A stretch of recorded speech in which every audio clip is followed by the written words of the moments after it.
बहू, जिसके ऊपर सास ससुर से लेकर घर के हर सदस्य की जिम्मेदारी होती है, लेकिन अकेले सबकी जिम्मेदारी संभाल संभाल कर बेचारी बहू भी तो परेशान हो जाती है। ऐसी ही हमारी आज की कहानी है सीमा की, जो घर की सबसे बड़ी बहू है, जिसके ऊपर सास ससुर और अपने पति के साथ दो देवरों की भी जिम्मेदारी है। तो चलिए देखते हैं सीमा कैसे अकेले पूरे घर को संभालती है, यह सबकी जिम्मेदारियों को पूरा करते करते परेशान हो जाती है। बहू, जरा मेरी चाय तो ले आ। और मेरे लिए एक पराठा।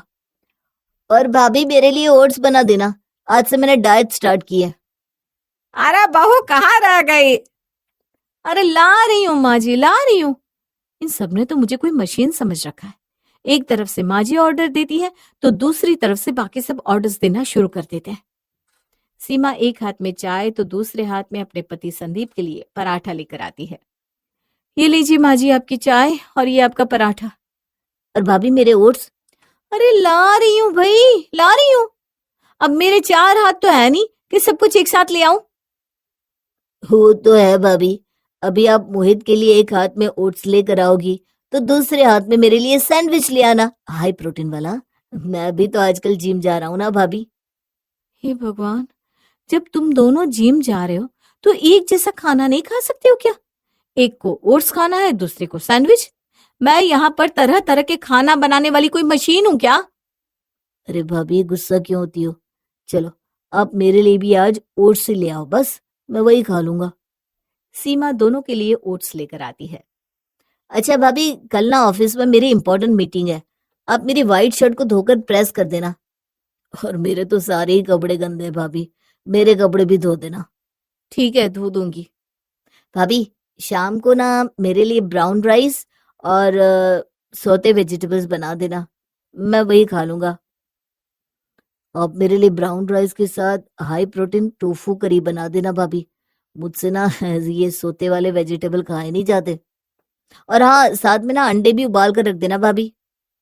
कुछ और रह गया हो तो वो भी बता दो।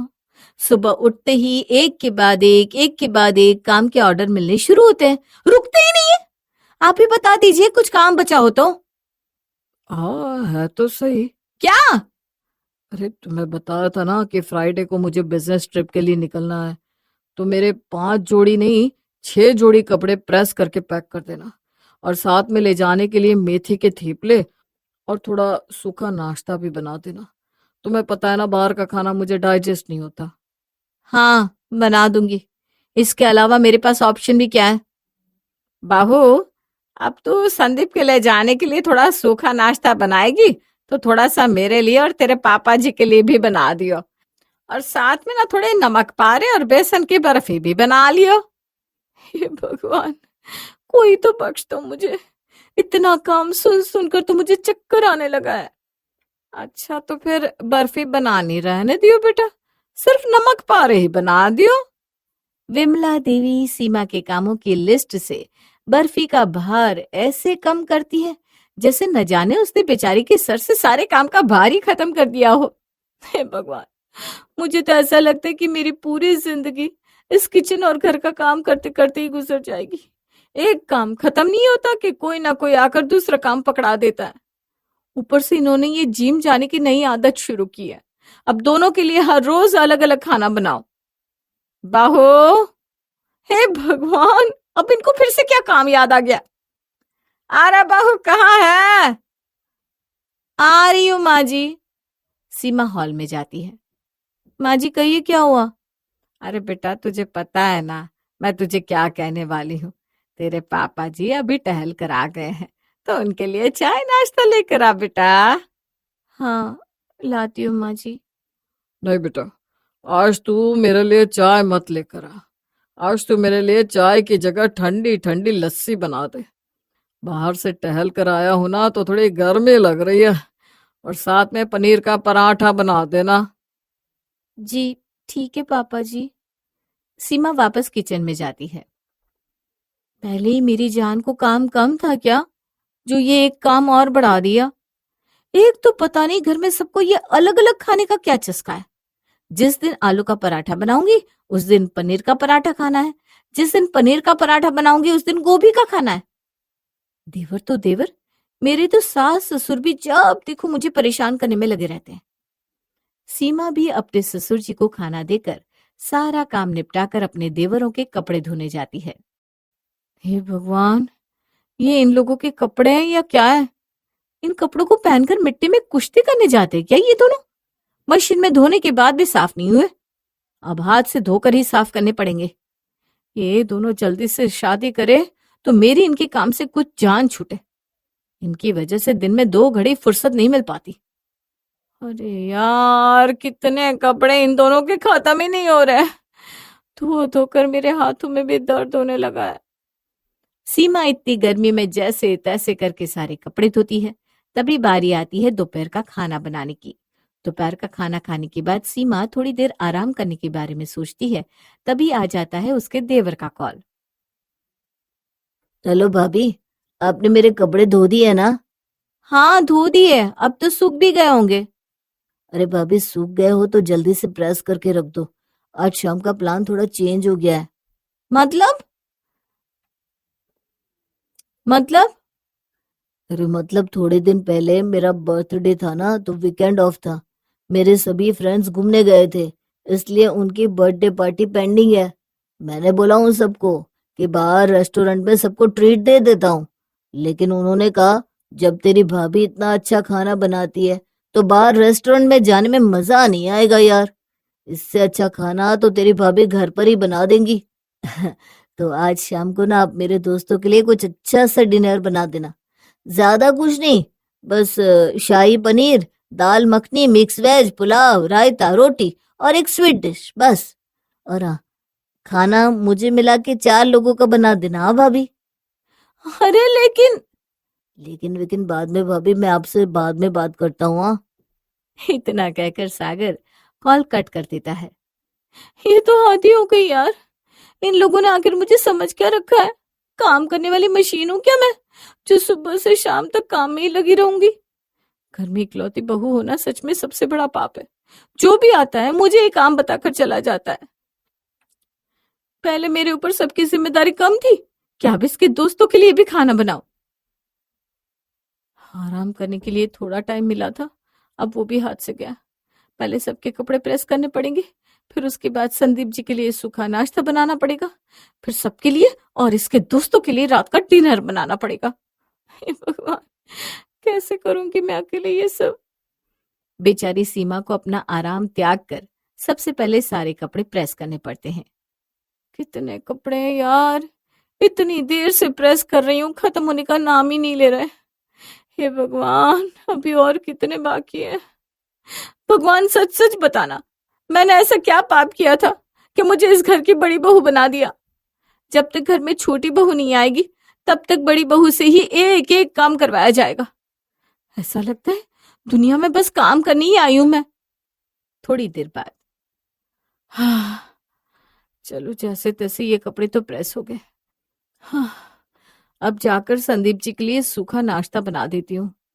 सीमा जैसे ही किचन में संदीप के लिए सूखा नाश्ता बनाने जाती है, वैसे ही उसे अपनी सासू माँ की आवाज आती है। बहू, संदीप के लिए सूखा नाश्ता बना रही है तो मेरे लिए भी नमक पारे बना दियो। याद है ना, मैंने तुझे नमक पारे बनाने को कहा था। हाँ हाँ याद है माँ जी, अच्छी तरह याद है। एक बार संदीप जी के लिए नाश्ता बनाकर तैयार कर दूं, उसके बाद आपके लिए नमक पारे बना दूंगी। इधर काम कर करके मेरा तेल निकल गया है और इन्हें अपने नमक पारों की पड़ी है। बनाती हूँ इनके नमक पारे। आप देख रहे हैं ना किस तरह बेचारी सीमा काम कर करके बिल्कुल परेशान हो चुकी है। और परेशान हो भी क्यों ना, जब एक इंसान के सर पर इतना काम आ पड़ेगा तो वो तो बेचारा परेशान होगा ही ना। लेकिन कुछ दिनों बाद सीमा की ये परेशानी कुछ कम होती नजर आती है, क्योंकि उसकी सास उसके बीच वाले देवर मोहित की शादी करवा के अपनी नई बहू को घर ले आती है। चलो, घर में कम से कम मेरी एक देवरानी तो आई। आज तक इन्होंने मुझसे जितना भी काम करवाया है ना, एक एक काम का जब तक बदला नहीं लूंगी ना, तब तक सुकून नहीं मिलेगा मुझे। बहुत काम करवा लिया इन लोगों ने मुझसे, अब बारी देवरानी जी की है। बहू, अरे ओ सीमा बहू, कहाँ है? आ रही हूँ माँ जी। घर में नई बहू आ गई है, उसके बाद भी काम के लिए मुझे याद कर रही है। अरे अब तो काम अपनी छोटी बहू को बता दो। बहू, हाँ हाँ आ रही हूँ माँ जी। सीमा हॉल में आती है। कहिए माँ जी। बेटा मेरा ना चाय पीने का बड़ा मन कर रहा है, जरा मेरे लिए एक कप चाय तो बना दे। और एक कप मेरे लिए भी बना दियो बहू। अरे मम्मी जी, पापा जी, इतने समय से आप मेरे हाथ की चाय पी रहे हैं। अब घर में नई बहू आ गई है तो उसके हाथ की चाय पीजिए ना। देख बेटा, चाहे मेरे घर में मेरी तीसरी बहू भी आ जाएगी ना, तब भी चाय तो मैं तेरे हाथ की ही पीऊंगी। तेरे हाथ की चाय पिए बिना मुझे सुकून नहीं मिलता। सुकून तो इन लोगों ने मेरा छीना हुआ है। घर में नई बहू आने के बाद भी मुझे ही काम बता रहे हैं। सीमा किचन में जाकर चाय बनाती है, तभी उसकी देवरानी रिया वहां पर आती है। दीदी, आप काम करते करते परेशान हो गई होंगे ना, लाइए मैं आपके काम में मदद कर देती हूँ। हाँ रिया, परेशान तो मैं बहुत हो गई हूँ। तुम एक काम करो, सबके लिए दोपहर का खाना बना दो। और आज ना मेरी तबीयत कुछ ठीक नहीं है, तो तुम खाना बनाकर सारे बर्तन भी धो देना। तुम अकेली सारा काम कर लोगी ना? हाँ दीदी, मैं कर लूंगी। आपकी तबीयत ठीक नहीं है तो आप जाकर आराम कर लीजिए। बस मम्मी पापा को चाय बनाकर दे दूं, उसके बाद आराम करने ही जाती हूँ। अब तो ये सीमा का रोज का हो गया था। जिस तरह पहले घर के सभी लोग उसे एक के बाद एक काम बताते थे, अब उसी तरह वो अपनी देवरानी रिया को एक काम खत्म होने से पहले ही दूसरा काम बता देती थी अगले दिन। अच्छा सुनो रिया, मैंने ना आलू उबाल दिए हैं, तुम इनसे पराठे बना लेना, फिर बाद में बर्तन धो लेना। और आज ना मुझे काम से कहीं बाहर जाना है, तो घर की साफ सफाई भी कर लेना और सारा काम अच्छे से करना। माँ जी को किसी भी काम में कोई कमी पसंद नहीं है। ठीक है दीदी। रिया को काम का ऑर्डर देकर सीमा वहां से चली जाती है। हे भगवान, मैंने तो सोचा था ससुराल में मुझसे बड़ी एक जिठानी है तो काम करवाने में मेरे मदद करवा देगी, लेकिन यहाँ तो उल्टा ही हो रहा है। ये तो हर काम का ऑर्डर मुझे ही दे देती है। ससुराल का काम कर करके मैं तो परेशान हो गई हूँ। हे भगवान, जल्दी से अब सबसे छोटे देवर की भी शादी करवा दो, ताकि मेरी देवरानी आकर घर पर काम में मेरी मदद तो करवा दे। वरना दीदी को देखकर तो नहीं लग रहा कि वो कभी काम में मेरी कोई मदद भी करवाएंगी। रिया की ये प्रार्थना भगवान जल्द ही सुन लेते हैं और कुछ ही दिनों में उनके सबसे छोटे देवर सागर की भी शादी हो जाती है और घर में आती है सबसे छोटी देवरानी नीतू। अच्छा हुआ घर में एक और देवरानी आ गई। अब घर में मुझे जो छोटा मोटा काम भी करना पड़ता था वो भी नहीं करना पड़ेगा। इतने सालों तक इन दोनों देवरों का बोझा ढोया है, अब उनकी पत्नियों से ही अपना सारा काम निकलवाऊंगी। जितना काम इन्होंने मुझसे करवाया है ना, अगर एक एक काम का बदला नहीं लिया तो मेरा नाम भी सीमा नहीं। सीमा किचन में जाती है। अरे वाह, तुम दोनों ने तो बर्तन धोकर सारा किचन भी साफ कर दिया। दीदी, काम तो सारा हो गया, लेकिन काम कर करके हम दोनों बहुत थक गए। अरे तुम दोनों इतने से काम में थक गए, जबकि तुम दोनों ने मिलकर ये सारा काम किया है। जब तुम दोनों नहीं थी तो मैं ये सारा काम अकेले करती थी। उसके बाद भी मैंने कभी नहीं कहा कि मैं थक गई हूं। अगर इतने से काम में थक जाओगी तो घर की जिम्मेदारी कैसे उठाओगी? अभी तो बाथरूम में धोने के लिए इतने सारे कपड़े भी रखे हैं, वो भी तो धोने हैं।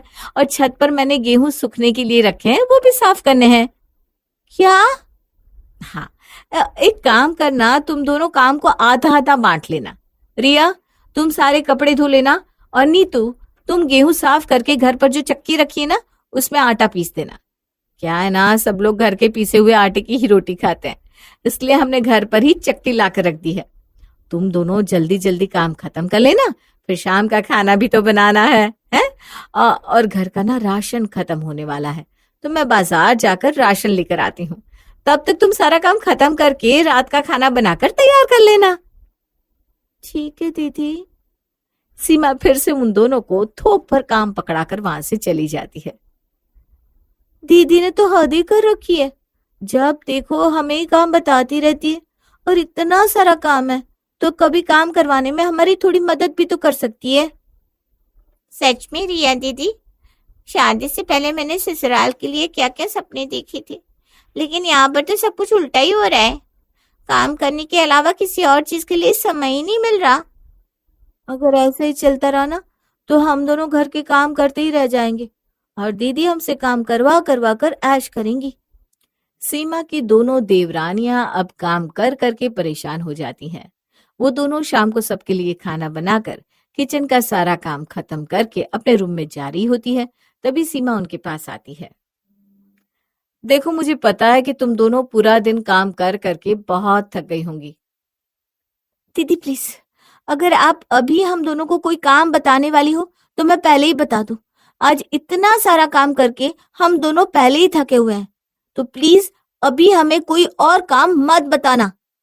ओहो, तुम दोनों तो काम बताने से पहले ही मेरे सामने हाथ जोड़ रही हो। जब तुम दोनों नहीं आई थी ना तो मैं पूरे घर के साथ साथ तुम दोनों के पतियों का काम भी संभालती थी। उनके खाने का ध्यान रखना, उनके कपड़े धोकर प्रेस करके देना, अपने बच्चों की तरह ख्याल रखा है मैंने उनका। और तुम दोनों को एक काम बता रही हूँ तो उसमें हाथ जोड़ रही हो। रिया दीदी की कहने का मतलब ये नहीं था दीदी। वो तो हम दोनों आज काम कर करके कुछ ज्यादा ही थक गए हैं, इसलिए रिया दीदी ने ऐसा बोला। जो भी काम है आप हमें बता दीजिए, हम कल कर देंगे। तो कुछ दिनों से घर की डीप क्लीनिंग नहीं हुई है, तो पूरे घर की अच्छी तरह सफाई कर देना। घर के सारे पर्दे और हर एक कपड़े को अच्छी तरह साफ करना और किचन में जितने भी डिब्बे हैं एक एक को रगड़ रगड़ कर धोना। और हाँ, इस काम में मैं तुम्हारी कोई मदद नहीं कर पाऊंगी, क्योंकि जैसे ही धूल में कुछ काम करने लगती हूँ तो मुझे छींकें आनी शुरू हो जाती है। मुझे डस्ट की एलर्जी है ना, तो तुम दोनों अकेले ही इस काम को संभाल लेना। और हाँ, कल तो मुझे एक बार अपनी मम्मी से मिलने भी जाना पड़ेगा, तो बाकी सबके कपड़ों के साथ संदीप जी के 7-8 जोड़ी कपड़े भी प्रेस कर देना। मैं उनके पूरे हफ्ते के कपड़े एक साथ प्रेस करके ही रखती हूँ। ठीक है दीदी। सीमा अगले दिन अपनी माँ के घर जाती। वहां पीछे से दोनों देवरानियां इतना सारा काम कर करके परेशान हो जाती हैं। मोहित जी, मैं तो ये घर का काम कर करके परेशान हो चुकी हूँ। जब देखो तब रिया भाभी मुझे कोई ना कोई काम बताती रहती है। अरे मेरे पास और काम कम है क्या जो मुझे संदीप भैया की इतने सारे कपड़े प्रेस करने के लिए दे दिए? अरे रिया भाभी को अपने मायके जाना था, इसलिए तो मैं भैया के कपड़े प्रेस करने के लिए बोल दिया। और वैसे भी मेरी शादी होने से पहले मेरे सारे काम भाभी ही तो संभालती थी। खाना बनाने से लेकर कपड़े धोने, उन्हें प्रेस करना, अलमारी में तय करके रखना, सब कुछ भाभी करती थी। तो क्या तुम उनका थोड़ा सा काम नहीं कर सकती? अरे लेकिन कुछ नहीं रिया। सीमा भाभी ने मेरी शादी से पहले बिल्कुल एक माँ की तरह मेरा ध्यान रखा है, इसलिए उनके बारे में कुछ नहीं। अगर वो कोई काम करने को कहती है तो खुशी खुशी करो, क्योंकि उन्होंने मेरे लिए भी बहुत किया है। मोहित के कहने के बाद रिया उसकी बात को समझ जाती है। अरे नीतू, इतनी परेशान क्यों हो रही हो? मैं यहाँ कोई अपनी खुशी से परेशान नहीं हो रही हूँ। आपकी भाभी ने मुझे परेशान किया हुआ है। सीमा दीदी को तो पता नहीं मुझसे और रिया दीदी से क्या दुश्मनी है। जब देखो तब हमें दुनिया भर का काम बताती रहती है। खुद तो अपने मायके चली गई और हमें पूरा घर साफ करने की जिम्मेदारी दी गई। अरे तो क्या हो गया नीतू? तुम्हारे और रिया भाभी के आने से पहले सीमा भाभी अकेले सारा काम किया करती थी। तुम दोनों तो फिर भी मिलजुल कर काम कर सकती हो। उनके साथ तो काम में हाथ बटाने के लिए भी कोई नहीं था, फिर भी वो सब कुछ अकेले ही कितनी अच्छी तरह संभाल लेती थी। कभी ऐसा नहीं हुआ कि उन्होंने किसी के काम को मना किया हो। इसलिए प्लीज तुम भाभी के बारे में ऐसी बात मत सोचो। उन्होंने हमेशा हम सबका बहुत ध्यान रखा है और हमारे लिए बहुत कुछ किया है। रिया की तरह ही नीतू भी सागर की बातें सुनकर उसकी बात को समझ लेती है। अगले दिन सीमा अपने ससुराल वापस आती है, लेकिन वो बहुत परेशान थी। क्या बात है सीमा? जब से तुम अपने घर से वापस आई हो तब से देख रहा हूँ बहुत परेशान लग रही हो। क्या बात है, बताओ तो सही।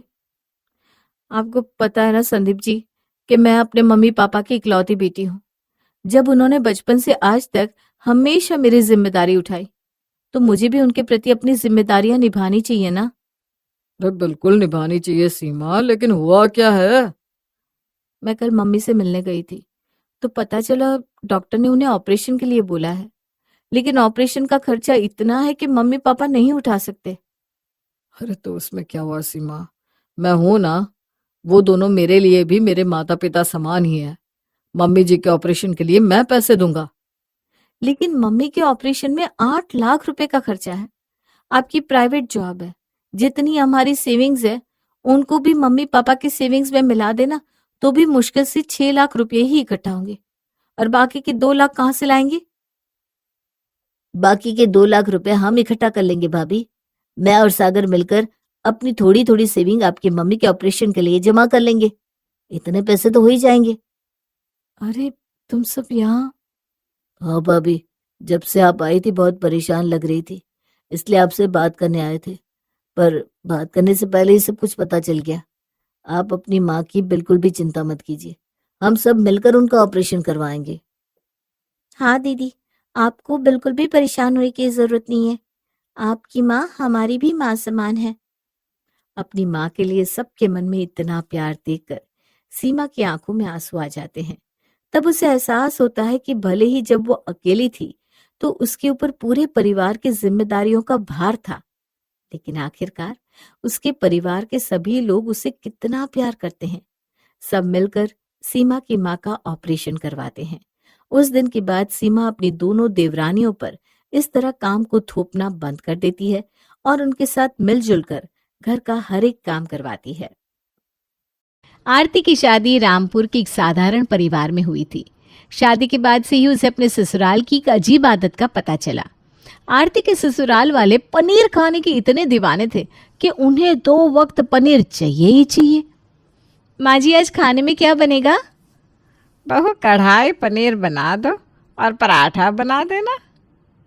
माँ जी, रोज रोज पनीर, ये पनीर खा के ना मेरा तो दिल ही भर गया है।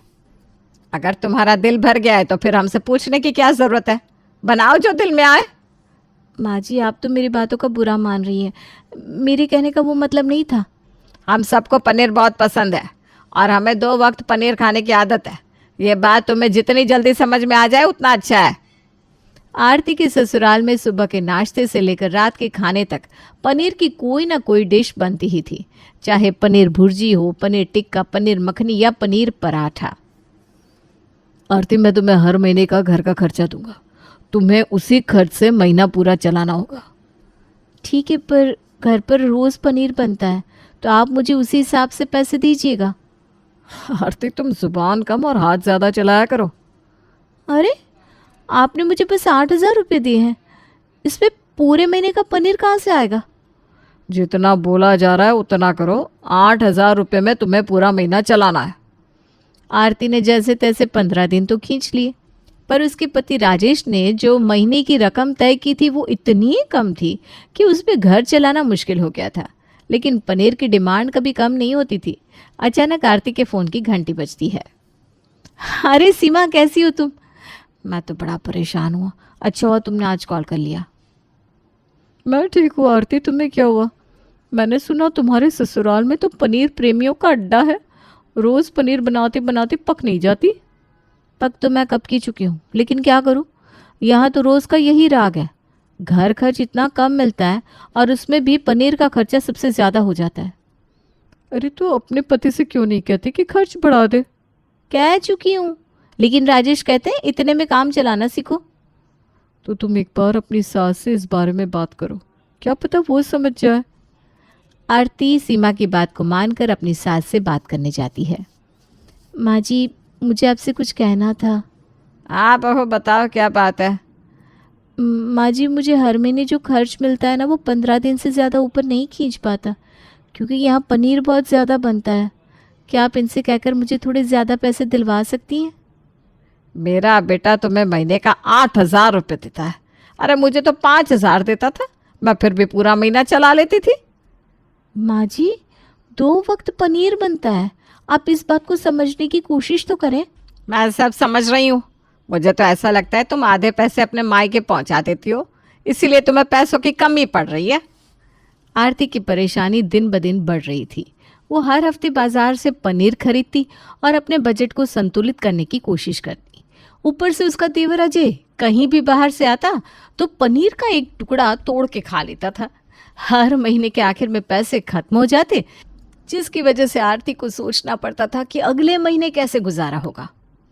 अगर इस तरह आप लोग पनीर खाते रहोगे तो दिन में 1 किलो पनीर भी कम ही रह जाएगा। कहना क्या चाहती हो तुम?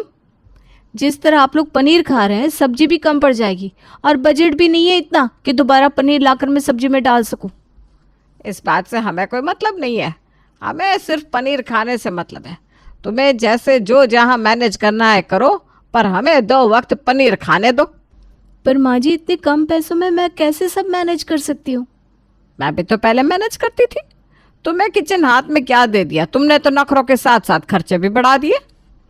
आरती अब अपना दिमाग लगाती है कि मैं ऐसा क्या बनाऊं कि बजट भी बन जाए और खाने में भी कम ना पड़े।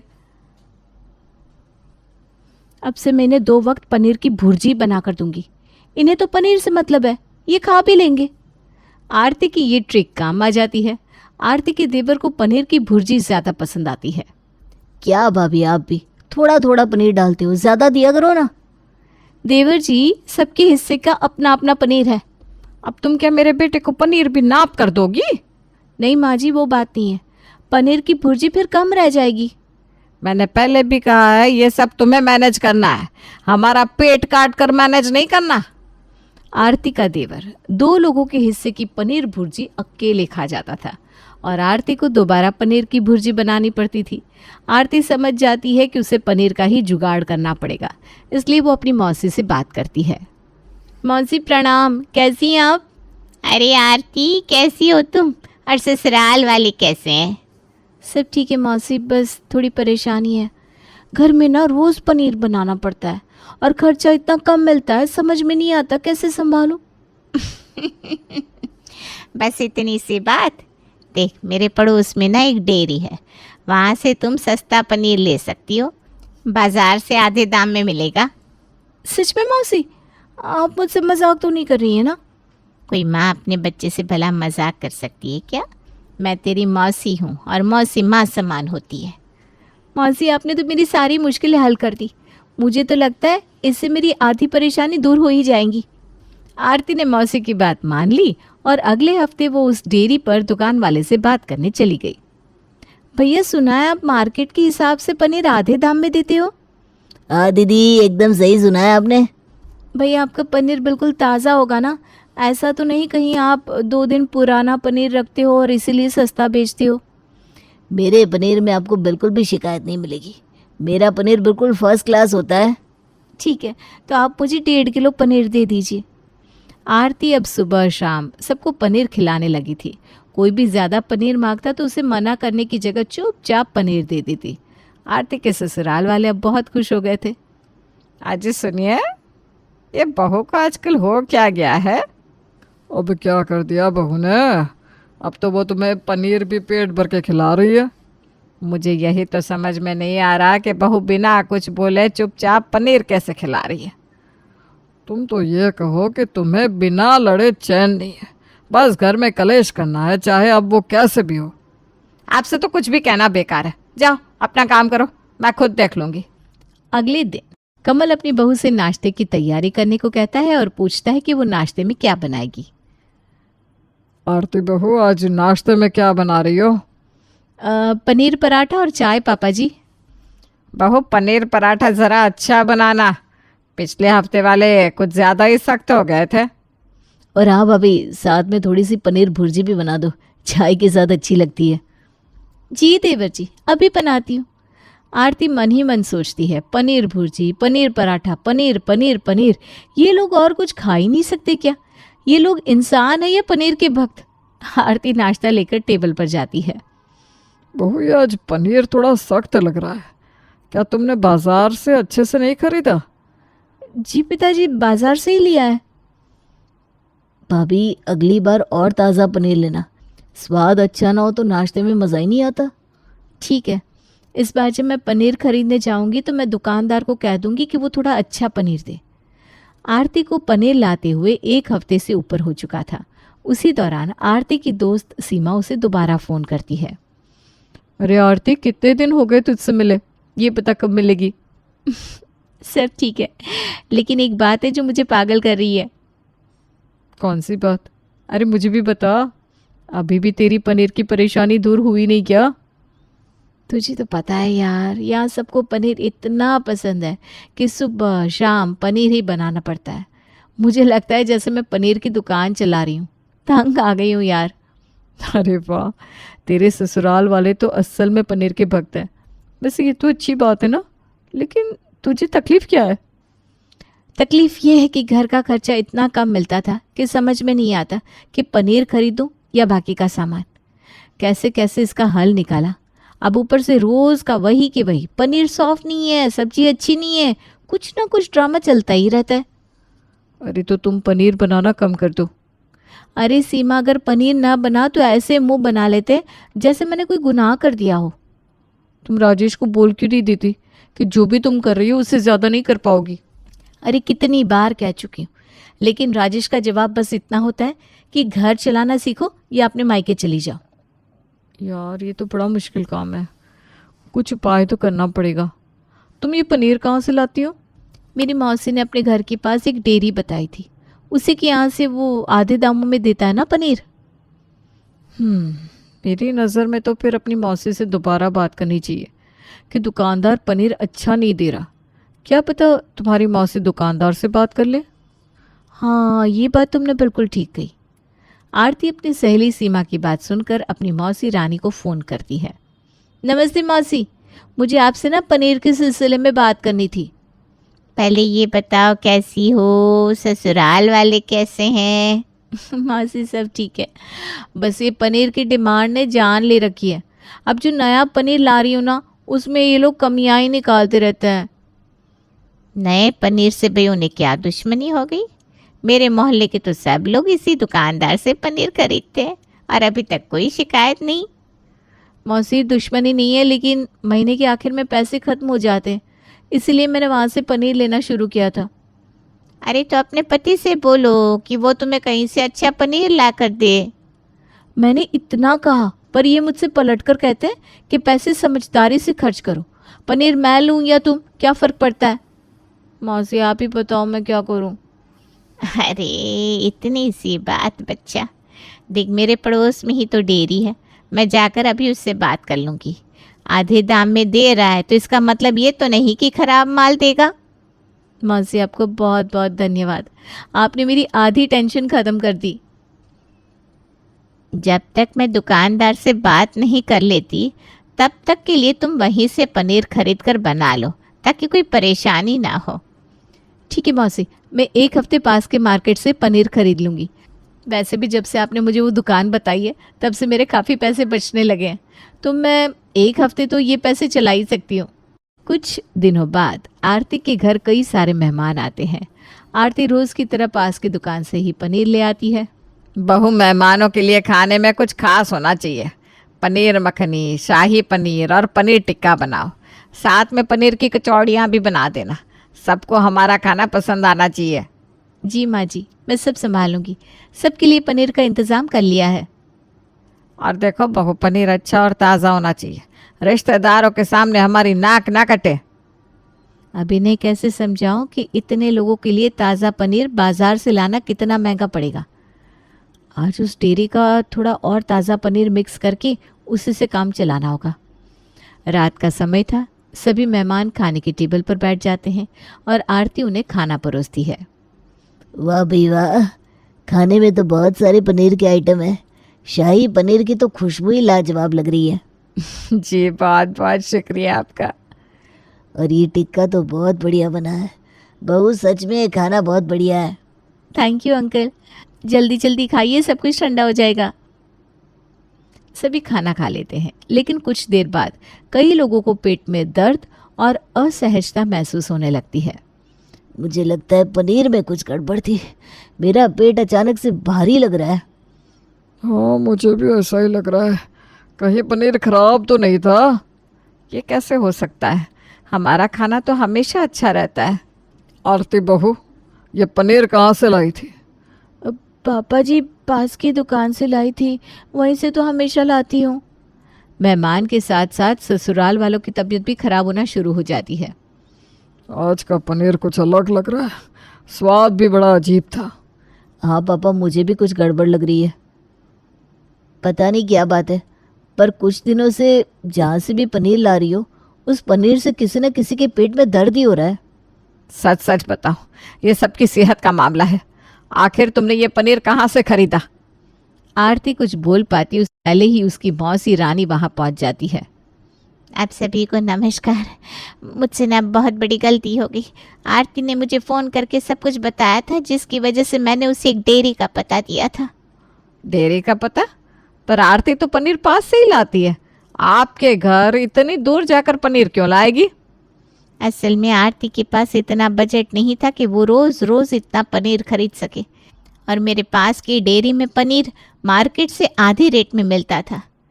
यहाँ भी सब लोग उसका पनीर खाते थे, पर कभी किसी ने शिकायत नहीं की, तो मैंने ही आरती को रास्ता दिखाया था। आप सब मुझे माफ़ कर दीजिए, और अभी ये सब बातें करने का वक्त नहीं है। आप सब पहले मेरे साथ डॉक्टर के यहाँ चलिए। आरती सबको लेकर डॉक्टर की सलाह लेने पहुंच जाती है। डॉक्टर अंकल, न जाने पनीर खाने के बाद मेरे घर वालों को क्या हो गया है, सबके पेट में दर्द हो रहा है।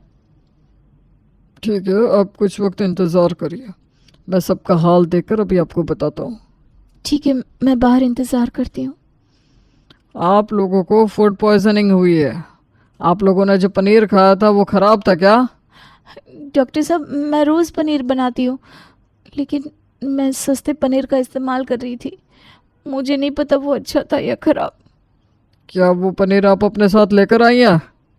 जी डॉक्टर, मैं वो पनीर अपने साथ लेकर आई हूँ। आपने जो पनीर इस्तेमाल किया है वो सिंथेटिक हो सकता है। ये नकली पनीर होता है जिसमें कई हानिकारक केमिकल्स मिलाए जाते हैं। ये सेहत के लिए बहुत ही खतरनाक है।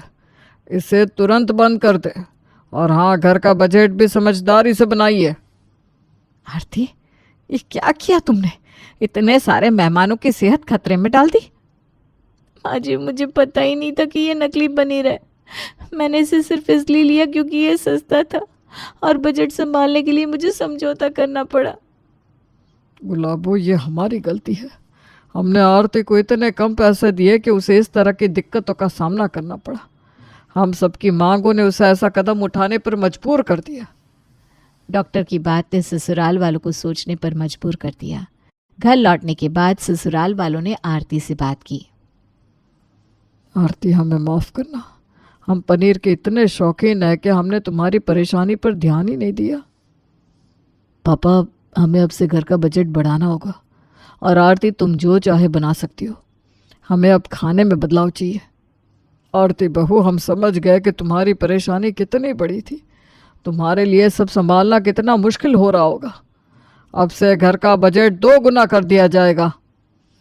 भाभी, पनीर तो बना देना कभी कभी, लेकिन अब सबकी सेहत का भी ख्याल रखेंगे। और बहू, आपसे रोज़ पनीर बनाने की कोई ज़रूरत नहीं है। हम सबको अपनी आदतें बदलनी होगी। हाँ आरती, मैं माफ़ी चाहता हूँ। मुझे पहले ही तुम्हारी बात समझनी चाहिए थी। अब से तुम जो चाहोगी वही बनेगा। और भाभी, अब मेहमान आए या घर वाले, सबको दाल सब्जी भी पसंद करनी पड़ेगी। मैं भी ना कभी कभी ये अब आपसे पनीर बनवा कर खाऊंगा। आप सबने मेरी परेशानी समझ ली, यही मेरे लिए सबसे बड़ी राहत है। इस घटना के बाद आरती की जिंदगी मानो बदल ही गई। उसे ना घर के खर्च के लिए ज़्यादा पैसे मिलने लगे थे, बल्कि ससुराल वालों ने पनीर की जगह दाल सब्जी और अन्य व्यंजनों की तारीफ करनी भी शुरू कर दी। आरती ने सुकून की सांस ली। उसने समझ लिया कि कभी कभी छोटी छोटी बातें भी बड़ी सीख दे जाती है।